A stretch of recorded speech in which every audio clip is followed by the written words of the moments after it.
To be able to design or analyze a truss, we need to be able to determine the force in each of its members. This allows us to check that the member can carry the loads without failing, or gives us the information we need to select the best cross-section for each of the members. There are two main methods we can use to do this, the method of joints and the method of sections. Let's look at the method of joints first, using the Fink roof truss we saw earlier. The method is really simple. First, you draw a free body diagram, showing all of the external loads acting on the truss, and you use the three equilibrium equations to calculate the reaction forces. Then, you draw a free body diagram for every single joint, and work through them one by one to solve the unknown forces acting at each joint. You solve the unknown forces using the equilibrium equations. Since all of the joints are pinned connections, there are no moments, and so you only need to consider equilibrium of the horizontal and vertical forces. Remember that we are calculating the forces acting at each joint, not the forces in the member. If a member is in tension, the internal forces will be acting to make the member longer. For every action, there is an equal and opposite reaction, which means that a member in tension will be exerting a force on the joint which is acting away from the joint.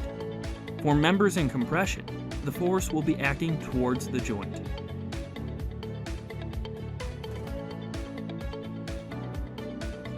Let's work through an example for a slightly simpler truss.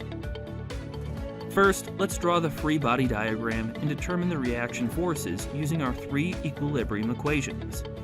Taking equilibrium of the horizontal forces, the horizontal force at joint A must be equal to 0, because it is the only force in the horizontal direction. Taking equilibrium of the vertical forces, the reaction forces at joints A and E must sum up to 20 kilonewtons. Both joints are located at the same distance from joint C, so taking equilibrium of the moments acting about joint C, we can calculate that they both equal 10 kilonewtons. Now let's determine the forces acting on each joint. Since we don't know yet which members are in tension and which are in compression, it's easiest to just assume that all of the members are in tension, and so we'll draw the internal forces as pointing away from each joint. If we end up with negative values for these forces, it just means that we guessed wrong, and the member is actually in compression.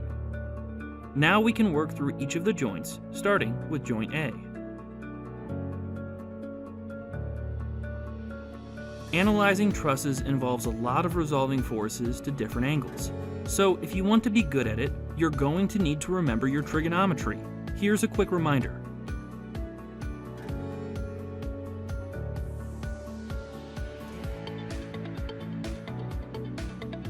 Back to our joint.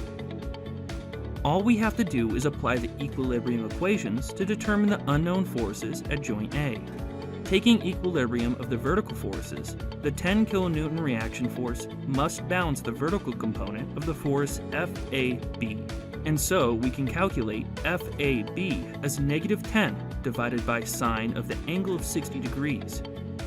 Taking equilibrium of the horizontal forces, we get that the force FAC must balance the horizontal component of the force, FAB, and so is equal to 5.8 kilonewtons. That's all of the forces acting on joint A calculated. The force in each member is constant, and so we now also know the forces acting on the joints at the other ends of these two members. We can repeat the process for joint B. We can start by considering equilibrium of the vertical forces, which allows us to calculate the force FBC. And then we can consider equilibrium of the horizontal forces to calculate FBD.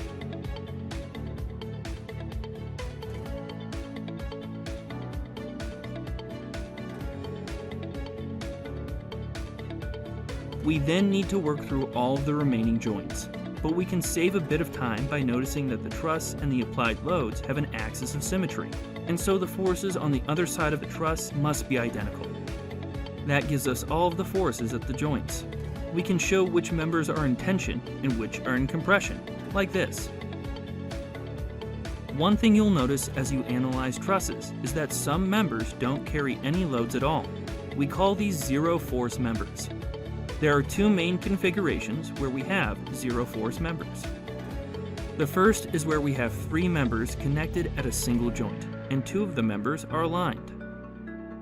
Here, only one member has a component in the vertical direction, and so to maintain equilibrium of forces at the joint in the vertical direction, the force in this member must be 0. True regardless of how the members are oriented, because we can rotate the orientation of the coordinate system we are using to apply the equilibrium equations. These 2 configurations only contain zero force members if there are no external loads acting at the joints. If we have external loads, there will be components in the vertical direction, and so these will not be zero force members. Let's look at an example. At this joint here, we have 2 connected members. The members are not collinear, and there are no external loads, so they must be zero force members. And at this joint, we have 3 members, of which 2 are collinear. The vertical member must be a zero force member. We can remove these members, and so have a much easier starting point for solving the truss. You'll notice that we haven't removed the 2 members at this joint.